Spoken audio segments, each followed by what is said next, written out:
hoy en Pistas y Desvíos, el blog de Psi. Tenemos la verdad que el privilegio de tener como invitada para conversar a Janine Pouget. Janine es psicoanalista, miembro titular en función didáctica de la Asociación Psicoanalítica de Buenos Aires. Es ex directora del Instituto Universitario de la Maestría de Familia y Pareja del Instituto Universitario de Salud Mental. También ha sido fundadora de la Asociación de Grupos. Es directora del Departamento de Familia y Pareja de la Asociación Psicoanalítica de Buenos Aires. Ha escrito muchísimos trabajos, textos y libros. El último a mencionar es Subjetivación Discontinua y Psicoanálisis, Incertidumbre y Certezas. Janine es una psicoanalista individual, de familia, de pareja y de grupos de gran trayectoria. Así que la verdad que es privilegiado tenerte con nosotros en Psi, Janine. Bueno, la idea es que charlemos un ratito y yo quería intercambiar contigo respecto de algunos puntos que tienen que ver con algunas de las consultas que nos llegan a Psi.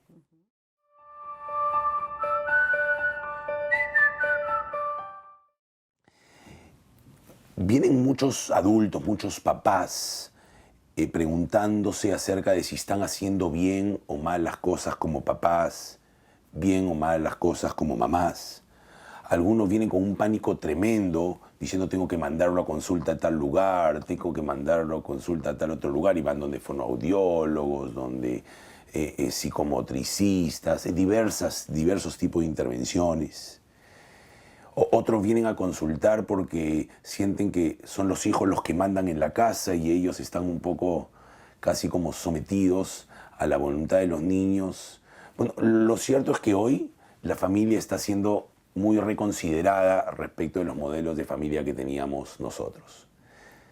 Pensando en eso y pensando en que la familia como dispositivo se ha modificado sustantivamente en los últimos tiempos, ¿cómo lo ves? ¿Cómo lo piensas vos? Tal vez ya en lo que vos como planteaste viene en la consulta, que la gente viene a la consulta preguntando si es bien o mal lo que hacen. Me parece que esto plantea un modelo de oposición entre bien o mal que elude la complejidad de la vida. Entonces, uno podría decir que en la época moderna, el bien o mal era más o menos lo que regía nuestras hipótesis acerca del comportamiento de las personas y que podamos de alguna manera comunicarles que la cuestión no pasa por bien o mal, sino por una alta complejidad, dado los cambios culturales, dado los cambios sociales, la manera de relacionarse las personas y entonces de alguna manera hay que poderles transmitir de entrada que no vamos a poder hablar de bien o mal, sino de ir viendo problemas que se van planteando, y en lo que vos proponías ya había unos cuantos, que sería que, por ejemplo, los padres sienten que los hijos gobiernan para la relación.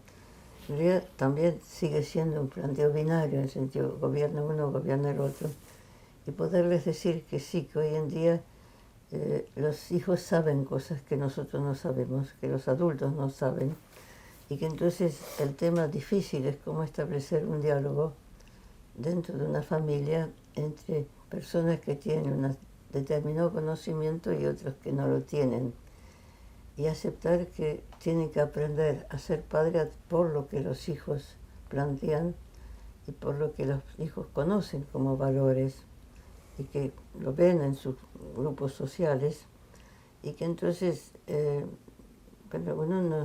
uno adulto no sabe qué hacer con esta manera de vivir, y habrá que hacer ajustes en que tampoco es cualquier cosa lo que puede pasar, pero que no es como lo habíamos pensado, que los padres son los que saben, imponen la ley y ponen los reglamentos, y poco a poco los chicos van a aprender. Ya la vida no es así. La vida, el acceso al conocimiento es mayor para los hijos que para los padres, porque tienen el know-how de la vida diaria, la vida con sus amigos, con la televisión, los chats, todos los sistemas de internet, accesos a cosas que nosotros no conocemos. Y si las aprendemos de segunda. Y eso lo tiene incorporado como natural. Y nosotros, haciendo un esfuerzo, hacemos como que entendemos. Si nos queremos mostrar amplios y magnánimes, aprendemos algunas cosas, pero no nos sale espontáneamente. Entonces, el diálogo es complicado entre padres que crean que tienen que saber cómo educar, hijos que tienen su idea de qué es lo que les gusta, y que hay que hacer un diálogo entre esas dos generaciones que son realmente muy diferentes. Entonces me parece que eso es nuestro mayor desafío, porque al mismo tiempo, como analistas, también estamos ante un no saber cómo se hace. Si tenemos a los hijos en análisis, tenemos que aprender de ellos, sin embargo algo les tenemos que dar. Es decir, ir haciendo juntos, es decir, que creo que lo más difícil es poder como transmitir a los que consultan que no hay un saber previo, que hay un ir haciendo juntos. Y ese ir haciendo juntos implica escucharse uno y el otro, pero conseguir también un lenguaje que los hijos puedan escuchar, porque la costumbre es que no se escucha, sino que se impone un diálogo, un llamado diálogo que tiene un solo sentido, o los hijos que imponen o los padres que imponen. Entonces ahí hay que poder armar un conjunto que no es solo para las consultas de familia, me parece que para la educación también. Claro. Que los maestros puedan aprender a enseñar en función de que los alumnos les enseñen a cómo se aprende.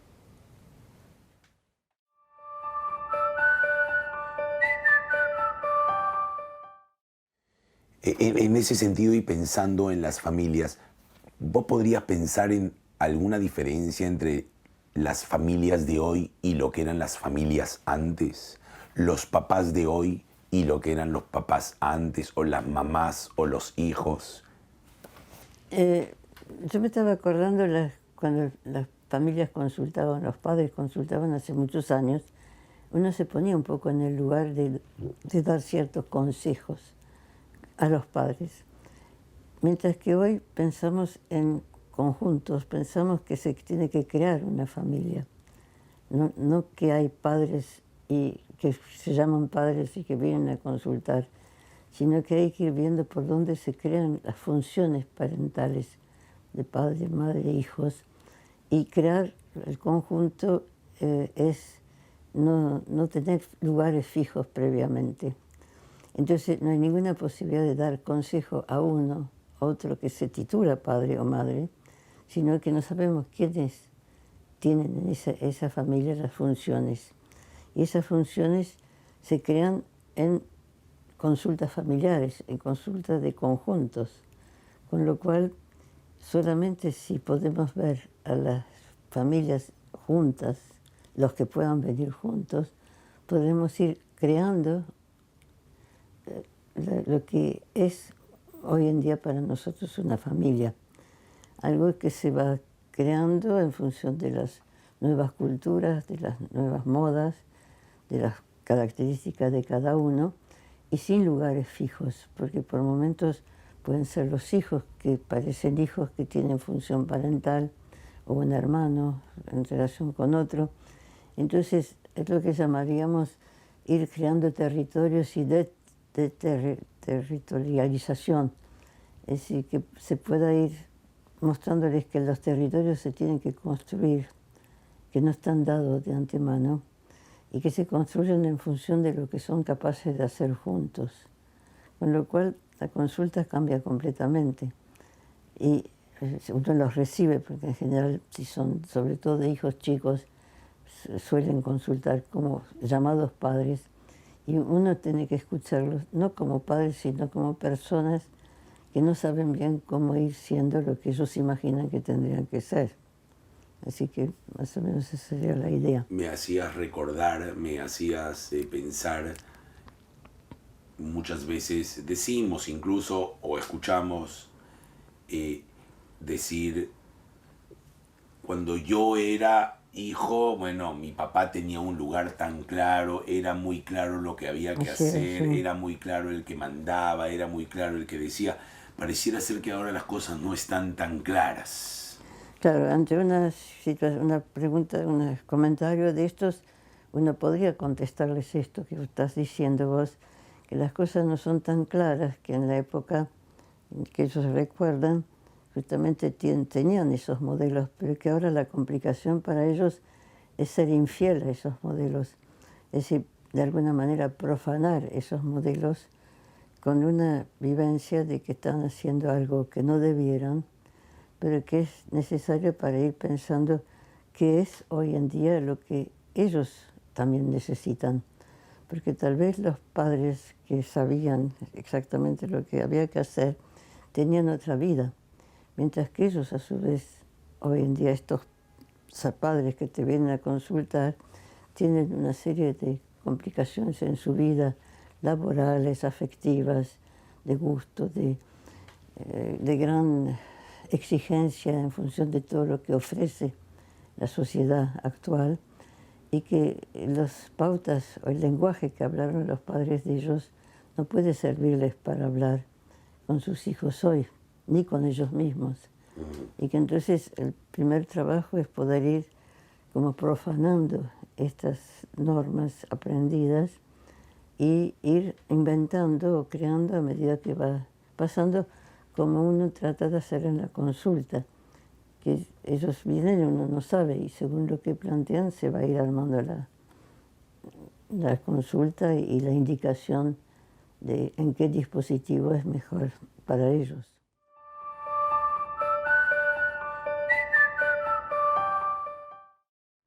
En continuidad con esto, en esta línea, pensaba también en la importancia de la idea de autoridad, la vigencia de la idea de autoridad dentro de una familia, incluso en el orden educativo. La idea de autoridad ha sido un necesario principio de regulación durante mucho tiempo. La época moderna. Claro, de las relaciones entre los maestros y los aprendices, en la relación entre los padres y los hijos. ¿Cómo piensas eso cuando de repente muchos padres me cuentan, seguramente a ti también, yo le digo algo a mi hijo, me levanta los hombros como si no le importara lo que le digo y mi único recurso es castigarlo? Pero muchos padres vienen a consultar porque el castigo lo viven como desgastado como método. Tienen razón de vivirlo como desgastado porque desde ya no es un sistema.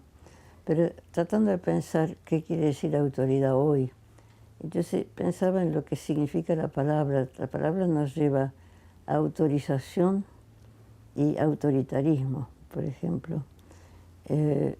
Y a ser autor, autoridades también tiene ser autor de sus propios comentarios, o sea, responsabilizarse de su propia manera de encarar un tema. Claro. Lo que implicaría que no necesariamente el otro, a quien se expresa esa manera de pensar, tiene que aceptarlo. Quiere decir que, de todas formas, la autoridad se gana en la relación entre dos o más.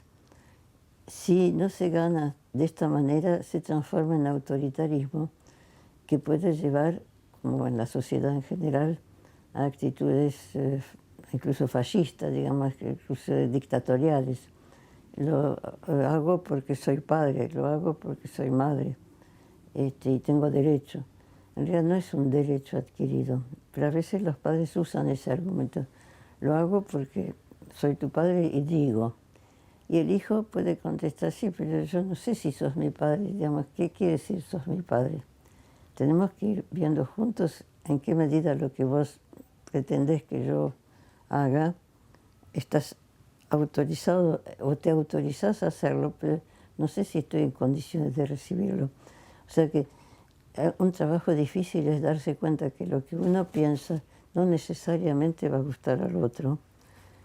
Si es una cuestión como de límites, pongamos, alguien que se quiera matar o suicidar, en este caso, bueno, que alguien le prohíba o trate de prohibirle, y en ese caso use su criterio autoritario para prohibirlo, puede ser.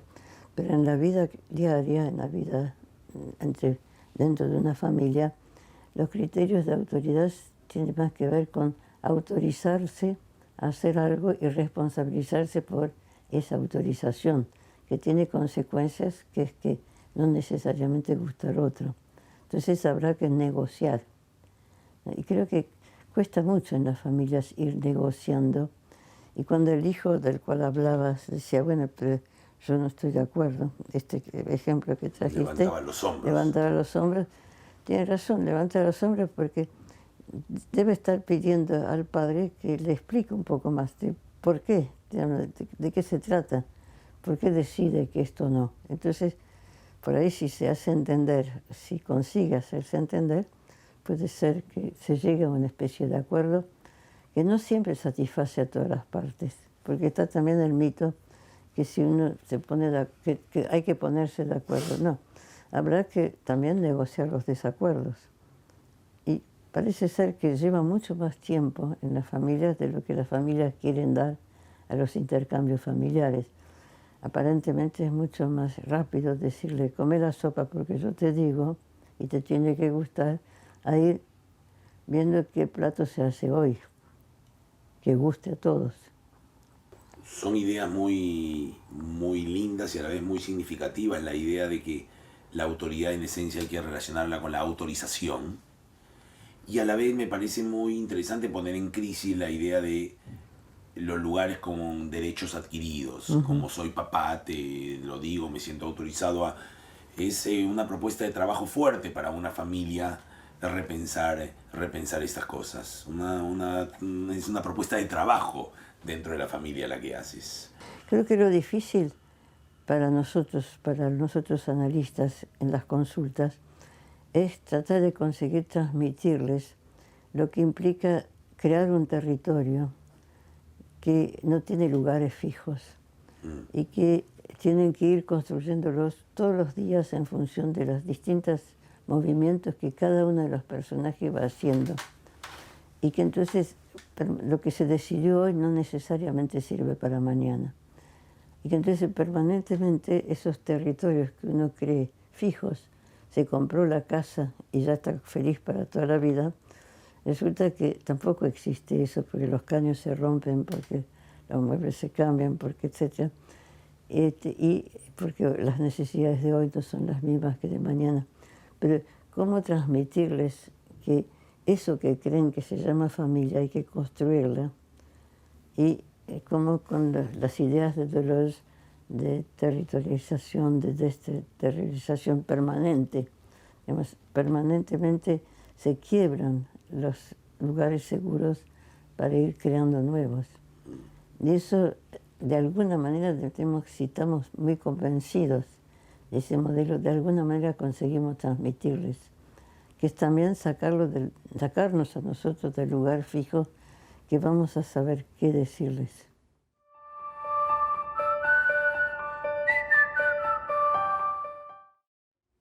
Me resulta muy importante pensar en algo que tal vez también se pregunta mucho, no solo en las familias, también en las escuelas, sobre el valor que tienen las rutinas, los órdenes, las regularidades, las continuidades, como situaciones que hacen que un individuo se desarrolle mejor, que un niño crezca mejor, incluso que entienda y aprenda mejor.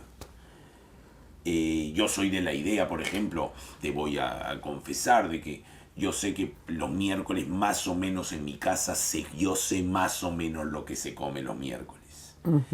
Hay como cierta idea de que en tal día se come carne, tal otro día se come pasta, tal otro día se come pollo.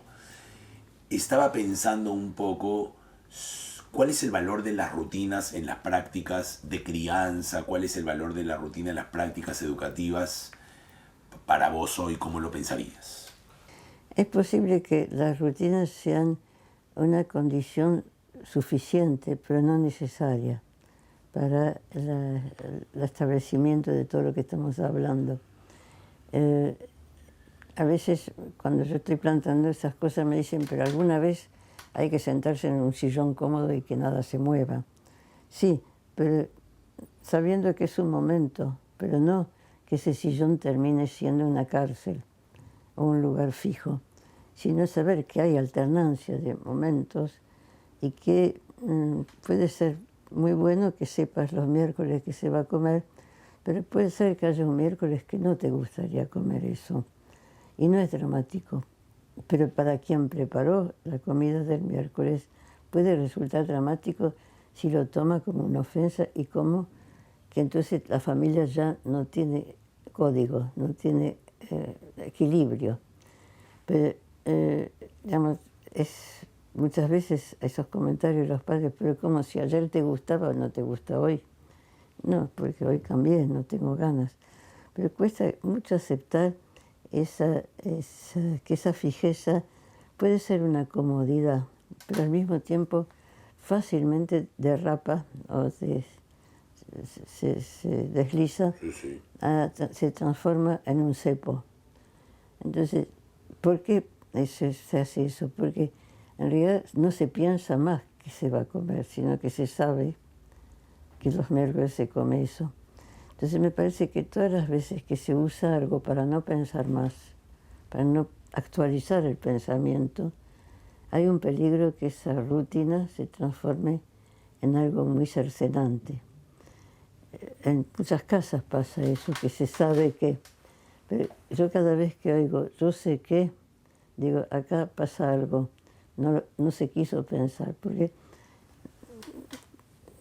no tiene por qué ser el miércoles, puede ser que la comida del miércoles sea el martes, o se cambie, digamos, ¿no? Pero sobre todo creo el indicador clínico es que cuando dicen no vale la pena pensar porque yo ya sé. Y la persona que lo cocina y la persona que lo va a comer ya no tienen que pensar en la comida. Entonces se pierden uno de los placeres. ¿No piensas que da cierta sensación de seguridad la idea de mandar a dormir a los chicos más o menos a la misma hora, que la hora del baño sea tal, que la escuela tenga ciertos horarios y que los fines de semana se hagan otras cosas? Pareciera ser que está como muy valorada la idea de la rutina como algo que brinda cierta sensación de seguridad. Me pregunto cuán necesaria es también en tu concepción o en tu idea. Bueno, dijiste bien, decís, se manda a los chicos a dormir. Claro, claro. Es decir, sí, digamos, se puede hacer un movimiento familiar en la que se colabora a todos a que algo pase. O sea, que los hijos tengan sentimiento de responsabilidad, que no es solo responsabilidad de los padres que vayan a dormir, sino que se pueda digamos, hacer que desde chicos la casa es de todos y la escuela es de todos, de algunos más que otros. Es posible que no haya que hacer un tal esfuerzo para mandar a dormir, sino porque bueno, un chico que funciona bien, a alguna hora tiene sueño. Si funciona, se va a dormir, no porque uno lo mande. Como las madres que piensan que los chicos comen porque los obligan a comer. En realidad, si un chico que funciona bien en un encuadre familiar agradable, que no siempre pasa, va a comer porque puede ser rico, agradable comer, como puede ser lindo ir a la escuela porque está con otros chicos. Pero si hay que estar mandando y mandoneando, algo está fallando. Entonces lo que me parece importante es inculcar la idea que la casa es de todos, aun cuando son chiquitos. Es decir, que todos colaboran en algo, que no es la casa de los padres, sino que es la casa de todos, la familia de todos. Entonces cada uno en su posibilidad colabora o se toman decisiones, algunas compartidas, digamos, que se pueda discutir, pero no sea que la autoridad la tiene un solo polo. Entonces, por supuesto que la rutina en ese sentido puede ser cómoda porque uno se levanta a la misma hora, va al colegio a la misma hora, pero más desde la responsabilidad de lo que uno tiene que hacer que desde el mandato. Me parece que hay una diferencia Sí, claro que la hay. importante. Y que el fin de semana pasen otras cosas, sí, como no. Pero no por imposición autoritaria, sino porque puede ser placentero ir cambiando la semana y que es cómodo tener cierta rutina. Pero rutina no cepo, sino rutina. Creo que lo expresaste bien, sería... Sí, todos nosotros, los adultos también, vamos a dormir a una cierta hora porque tenemos sueño. No hace falta que nos manden.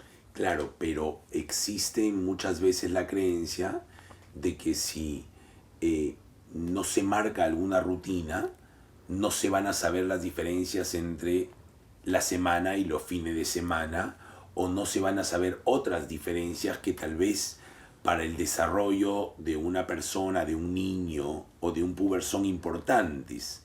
Algo así como si la rutina no solo daría seguridad, también permitiría que no te confundas. Sí, sí, es cierto, digamos que hay ciertas funciones que son las que marcan algunas cosas que los otros no pueden pescar. Pero una manera de marcarlas desde una función autoritaria a marcarlas como algo que conviene, que corresponde y que puede ser pensado y tomado como algo agradable. Un poco como uno varía la comida de los bebés, digamos, poco a poco va introduciendo nuevas comidas, pero no porque tienen la obligación de, sino porque es un juego, entra en el juego, en el ir probando y jugando a, ¿no? Que haya algo permanentemente de juego y no de imposición. Entonces se sale de la cuestión así muy dura y dictatorial para hacer algo que la vida es un juego. No es fácil. Pero, no es fácil, pero al mismo tiempo es más rápido, aunque parece más lento. Es más rápido porque tiene efectos inmediatos.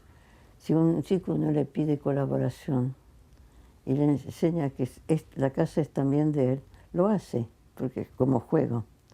Si le dice, porque mando yo, ya no tiene ganas. Debe ser en algún lugar también un poquito aliviador, en tanto y cuanto cualquier ruptura de la rutina no necesariamente es vivida como una falla, Claro. o como un desliz, o como un error. Estaba pensando un poco, estaba pensando en mí.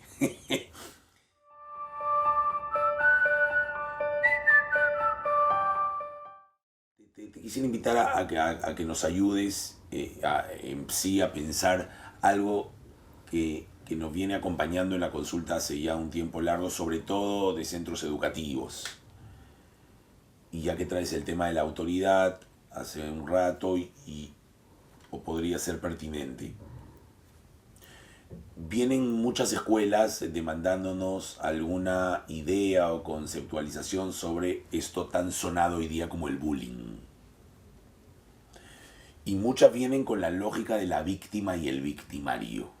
Este le pegó, el otro es el pegado. Este lo fregó, el otro es el fregado.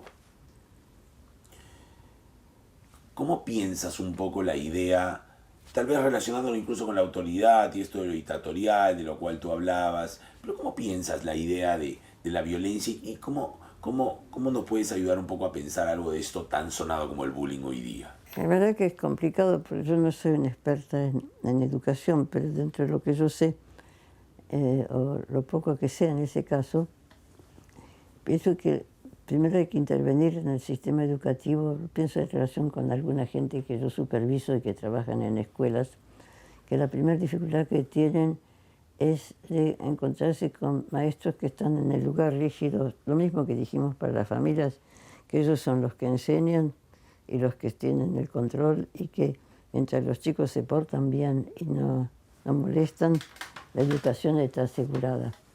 Pero les cuesta poner el cuerpo. poner el cuerpo quiere decir entrar a ir haciendo algo juntos. Entonces, cuando no pueden impedir que se discrimine un chico y entran a la cuestión del bullying, pero la forma de intervenir en ese caso no es viendo los malos y los buenos, sino tratando de ir distrayéndolos de algo y que encuentren nuevas fuentes de placer que no sea victimizar a un chico o formar conjuntos que se creen unidos, que son los que actúan contra el chico victimizado porque están todos en contra de uno. Hoy en día es cierto además que en la sociedad este modelo de bullying puesto a nivel social es terriblemente activo y se forman conjuntos que se creen juntos o se creen amigos o solidarios porque se han juntado todos contra un país odiado. Pensemos en los atentados, en las cosas que es un poco el modelo del bullying a nivel social. Digamos, todos los temas raciales que se están dando con tanta frecuencia hoy en día tienen que ver con eso, digamos, los pueblos victimizados contra otros que son los poderosos. Sí, sí.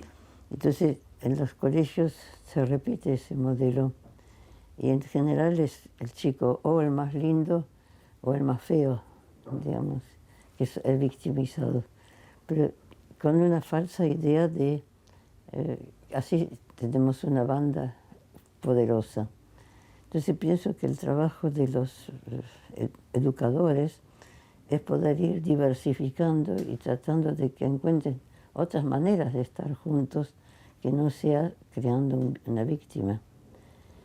No es fácil, es fácil porque es muy difícil parar una banda de jóvenes o chicos que se unen con ese furor, esa seguridad que les da una seguridad y que no es tan fácil impedir que eso pase, pero creo que tiene mucho que ver los educadores para que eso pase y no lo puedan parar de antemano o saber cómo parar una vez que pasa. Sí, si yo entiendo algo bien de lo que dices o entiendo algo de lo que dices, uno podría pensar de que hay gente que se da un lugar creando una víctima. Sí, tal cual. Grupos que se dan un lugar como de amistad porque crean una víctima. Les da fuerza, son fuertes. Pero es terriblemente doloroso. Claro, pero tal vez organiza identitariamente Sí, un sí, poco, organiza sí. identitariamente. Creo que nuestro gran enemigo hoy en día, no para desalojarlo completamente, es el concepto identitario. Identidad. Identidad, digamos, o sea, el ser cada vez más fuerte porque puedo definirme como soy y no como voy siendo. Entonces, el ir siendo es mucho más complicado que el decir yo soy. Y creo que hemos sido educados en la idea de identidad fuerte. Y identidad fuerte hace pensar a nivel social en problemas racistas. Cada uno confirma su identidad denigrando la identidad del otro. Es decir, identidad y racismo por momentos van bastante cerca, aunque estoy haciendo un salto, no desalojo el concepto de identidad, pero sí como central. Si es central me parece que no funciona. Si todo esto que digo tiene que ver con ir siendo, desalojarse de posiciones seguras. Vos me dirás, alguna seguridad uno necesita, sí, pero sabiendo que es una Algún saber quién soy necesito. Un niño, yo soy esto, yo soy psicoanalista. Algún saber, alguien podría decir, está bueno saber un poco quién eres. Fíjate que es un título que no sirve tampoco, porque a veces cuando presentan y dicen, bueno, ¿quién sos psicoanalista? Claro. ¿Y qué digo con eso? Habiendo tanta cantidad de psicoanalistas que cada uno tiene su teoría y su manera de funcionar, Claro. es un título vacío, ¿no? Dice, pero como psicoanalista y resulta que se divorció. Y sí, es psicoanalista y se divorció. O se pelea, ¿cómo puede ser? Y bueno, porque es un ser humano que le van pasando cosas. Entonces hay muchos títulos que te dan una seguridad muy ficticia, Claro. ¿no? Y que impiden saber, bueno, cómo te presentas, como psicoanalista o como persona pensante. Que después se deduzca, eso se llama psicoanálisis lo que está haciendo, pero no agrega.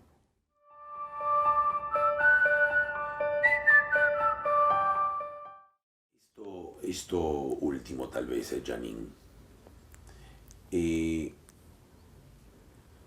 Está muy valorada la idea de entender al otro. Los maestros que intentan entender a los chicos, los padres que intentan entender a los niños, y además cuando no se entiende eso se vive como una falla. Tal cual. Yo había pensado hace un tiempo vino un padre con un chico a una consulta y vinieron los dos. Y el padre decía, yo no puedo entender las cosas, los juegos, las palabras incluso que dice mi hijo.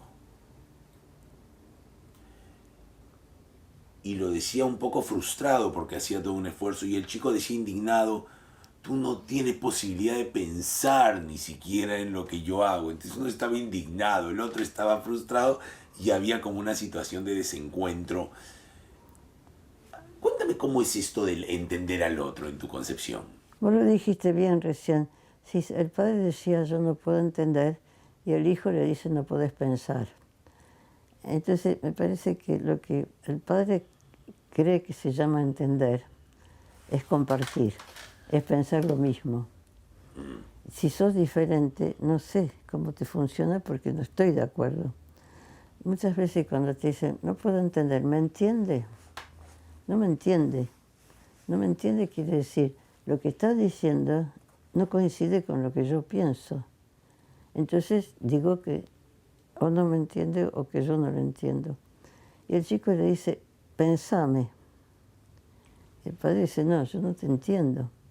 Entonces, me parece que si en ese momento uno puede decirle que uno habla de entender, creyendo que el otro tiene que hacer lo mismo que uno, y el otro habla de pensar. Entonces, hay que desmenuzar la idea de entender. Yo en general cuando me dicen, o dicen en las parejas que yo atiendo, no me entiende, digo, no lo escuchó. Lo que escuchó no le gustó, pero eso no es que no entiende. O muchas veces es un latiguillo, ¿me entiende? Alguien te habla y te dice, ¿me entiende? Entiendo algo, pero no sé si lo mismo que usted quiere. Sí, que es siempre la idea de que lo mismo que pienso yo lo piensa él, tiene que pensar el otro. Si no lo piensa el otro, algo está mal. O es que no lo expresé bien, o es que está equivocado. Y eso es muy frecuente. ¿Cómo se transmite eso en las consultas? Tal vez desmenuzando eso que espera con él, entiende. Janine, espero que este sea el primero de muchos encuentros que sí pueda tener contigo. Y desde ya, muchas gracias por la disposición. Siempre es un placer escucharte. Bueno, muchas gracias.